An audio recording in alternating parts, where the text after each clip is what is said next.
ಒಬ್ಬ ಪ್ರಾಮಾಣಿಕ JDS ಪಕ್ಷದ ಕಾರ್ಯಕರ್ತನಾಗಿ ಇವು ಮೊದಲನೇ ಬಾರಿ ಒಬ್ಬ ಸಾಮಾನ್ಯ ಶಾಸಕನಾಗಿ ಹೇಳೋದಿಷ್ಟೇ, ಕ್ರಾಸ್ ವೋಟ್ ಮಾಡಿದಂಥವರು JDS ಪಕ್ಷಕ್ಕೆ ಕುಮಾರಣ್ಣಗಲ್ಲ, ಅವರ ಮಕ್ಕಳಿಗೆ ಅವ್ರ ಕುಟುಂಬಕ್ಕೆ ವಿಷ ಆಗ್ತಂತ ಕೆಲಸ ಮಾಡಿದ್ದಾರೆ. ಆದರೂ ಸಹ ವಿಷ ಕೆಲಸ ಮಾಡಿ 2 ಗುಂಡಿಗೆಯಿಂದ ಬಂದು ಆ ಮೀಟಿಂಗಲ್ಲಿ ಭಾಗವಹಿಸಿದರು. ಅದು ಯಾವ ಮನಸ್ಥಿತಿ ಯಾವ ಮುಖ ಹೊತ್ಕೊಂಡು ಆ ಮೀಟಿಂಗ್ಗೆ ಬಂದಿದ್ರೋ ಗೊತ್ತಿಲ್ಲ. ಯಾರು ಮಾಡೋರಂತ ಗೊತ್ತಿಲ್ಲ, ಮಾಡಿದಂಥವ್ರು ಅಲ್ಲಿ ಬಂದಿದ್ದು ಅಂತ ಗೊತ್ತಿಲ್ಲ. ಅಲ್ಲಿ 17 ಜನ ಶಾಸಕರು ನಾವಿದ್ದೋ, 17 ಜನ ಶಾಸಕರು ಆ ಮೀಟಿಂಗ್ನಲ್ಲಿ ಭಾಗವಹಿಸಿದ್ದೋ. ಅಲ್ಲಿರೋರೆ ಕೊನೆ ಪಕ್ಷ 3 ಜನನಾರ ಕ್ರಾಸ್ ವೋಟ್ ಅಲ್ಲಿ ಮೀಟಿಂಗ್ ಬಂದಿರೋ ಮಾಡಿರಲೇಬೇಕು ಅಂತಾದರೂ ಸಹ ಮೀಟಿಂಗ್ ಬಂದು ಭಾಗವಹಿಸಿದ್ರು. ಅದು ಯಾವ ಮುಖ ಹೊತ್ಕೊಂಡು ಬಂದು ಭಾಗವಹಿಸೋದು ನನಗಂತೂ ದೇವ್ರಿಗೆ ಗೊತ್ತಿಲ್ಲ. ಅವ್ರಿಗೇನು ಆತ್ಮಸಾಕ್ಷಿ ಇದೆಯೋ, ಅವ್ರ ನಡವಳಿಕೆನೇ ಹಿಂಗೆಯೋ, ಅವ್ರು ಬಂದು ದಾರಿನ ಇದೋ ಗೊತ್ತಿಲ್ಲ. ಅವರು 100ಕ್ಕೆ 4 ಮಗಳು ಅವ್ರ ಎತ್ತ ಮಕ್ಕಳಿಗೆ ವಿಷ ಆಗ್ತಂತ ಕೆಲಸ ಮಾಡಿದ್ದಾರೆ. ಆ ವಿಷ ಅವ್ರು ಮಾಡಿದಂಥವ್ರನ್ನ ಉಗ್ರವಾಗಿ ಖಂಡಿಸ್ತೀನಿ.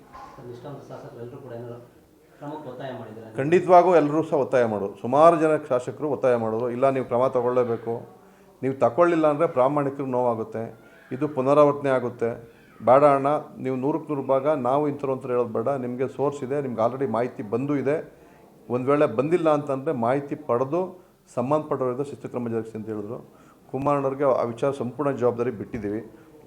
ಸಂಪೂರ್ಣವಾಗಿ ಏನೇನು ಮಾಡ್ಬೋದು, ಇನ್ನು ಯಾವ ರೀತಿ ಮಾಹಿತಿ ಕಲೆಕ್ಟ್ ಮಾಡ್ಬೋದು ದೃಢಪಡಿಸ್ಕೊಂಡು ನೀವು ಏನು ಯಾವುದೇ ರೀತಿ ಶಿಸ್ತುಕ್ರಮ ಜರುಗಿಸಿದ್ರು ನಾವು ಬದ್ಧವಾಗಿರ್ತೀವಿ ಅಂತ ಹೇಳಿದ್ದೀವಿ.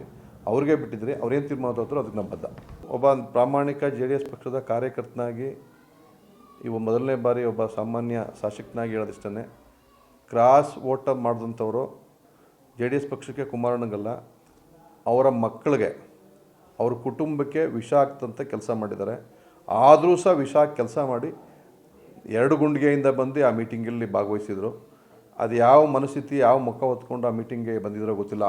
ಯಾರು ಮಾಡೋರಂತ ಗೊತ್ತಿಲ್ಲ, ಮಾಡಿದಂಥವ್ರು ಅಲ್ಲಿ ಬಂದಿದ್ದು ಅಂತ ಗೊತ್ತಿಲ್ಲ. ಅಲ್ಲಿ 17 ಜನ ಶಾಸಕರು ನಾವಿದ್ದೋ, 17 ಜನ ಶಾಸಕರು ಆ ಮೀಟಿಂಗ್ನಲ್ಲಿ ಭಾಗವಹಿಸಿದ್ದೋ. ಅಲ್ಲಿರೋರೆ ಕೊನೆ ಪಕ್ಷ 3 ಜನನಾರ ಕ್ರಾಸ್ ವೋಟ್ ಅಲ್ಲಿ ಮೀಟಿಂಗ್ ಬಂದಿರೋ ಮಾಡಿರಲೇಬೇಕು ಅಂತಾದರೂ ಸಹ ಮೀಟಿಂಗ್ ಬಂದು ಭಾಗವಹಿಸಿದ್ರು. ಅದು ಯಾವ ಮುಖ ಹೊತ್ಕೊಂಡು ಬಂದು ಭಾಗವಹಿಸೋದು ನನಗಂತೂ ದೇವ್ರಿಗೆ ಗೊತ್ತಿಲ್ಲ. ಅವ್ರಿಗೇನು ಆತ್ಮಸಾಕ್ಷಿ ಇದೆಯೋ, ಅವ್ರ ನಡವಳಿಕೆನೇ ಹಿಂಗೆಯೋ, ಅವ್ರು ಬಂದು ದಾರಿನ ಇದೋ ಗೊತ್ತಿಲ್ಲ. ಅವರು 100ಕ್ಕೆ 4 ಮಗಳು ಅವ್ರ ಎತ್ತ ಮಕ್ಕಳಿಗೆ ವಿಷ ಆಗ್ತಂತ ಕೆಲಸ ಮಾಡಿದ್ದಾರೆ. ಆ ವಿಷ ಅವ್ರು ಮಾಡಿದಂಥವ್ರನ್ನ ಉಗ್ರವಾಗಿ ಖಂಡಿಸ್ತೀನಿ. ಖಂಡಿತವಾಗೂ ಎಲ್ಲರೂ ಸಹ ಒತ್ತಾಯ ಮಾಡೋರು, ಸುಮಾರು ಜನ ಶಾಸಕರು ಒತ್ತಾಯ ಮಾಡೋರು, ಇಲ್ಲ ನೀವು ಕ್ರಮ ತಗೊಳ್ಳೇಬೇಕು, ನೀವು ತಗೊಳ್ಳಿಲ್ಲ ಅಂದರೆ ಪ್ರಾಮಾಣಿಕರು ನೋವಾಗುತ್ತೆ, ಇದು ಪುನರಾವರ್ತನೆ ಆಗುತ್ತೆ, ಬೇಡ ಅಣ್ಣ ನೀವು 100ಕ್ಕೆ 100 ಭಾಗ ನಾವು ಇಂಥವ್ರು ಅಂತ ಹೇಳೋದು ಬೇಡ, ನಿಮಗೆ ಸೋರ್ಸ್ ಇದೆ, ನಿಮ್ಗೆ ಆಲ್ರೆಡಿ ಮಾಹಿತಿ ಬಂದು ಇದೆ, ಒಂದು ವೇಳೆ ಬಂದಿಲ್ಲ ಅಂತಂದರೆ ಮಾಹಿತಿ ಪಡೆದು ಸಂಬಂಧಪಟ್ಟವರಿಂದ ಶಿಸ್ತುಕ್ರಮ ಜರುಗಿಸಿ ಅಂತ ಹೇಳಿದ್ರು. ಕುಮಾರಣ್ಣವ್ರಿಗೆ ಆ ವಿಚಾರ ಸಂಪೂರ್ಣ ಜವಾಬ್ದಾರಿ ಬಿಟ್ಟಿದ್ದೀವಿ. ಸಂಪೂರ್ಣವಾಗಿ ಏನೇನು ಮಾಡ್ಬೋದು, ಇನ್ನು ಯಾವ ರೀತಿ ಮಾಹಿತಿ ಕಲೆಕ್ಟ್ ಮಾಡ್ಬೋದು ದೃಢಪಡಿಸ್ಕೊಂಡು ಏನು ಯಾವುದೇ ರೀತಿ ಶಿಸ್ತುಕ್ರಮ ಜರುಗಿಸಿದ್ರು ನಾವು ಬದ್ಧವಾಗಿರ್ತೀವಿ ಅಂತ ಹೇಳಿದ್ದೀವಿ. ಅವ್ರಿಗೆ ಬಿಟ್ಟಿದ್ರಿ, ಅವ್ರೇನು ತೀರ್ಮಾನ ತಗೋತಾರೋ ಅದಕ್ಕೆ ನಾವು ಬದ್ಧ.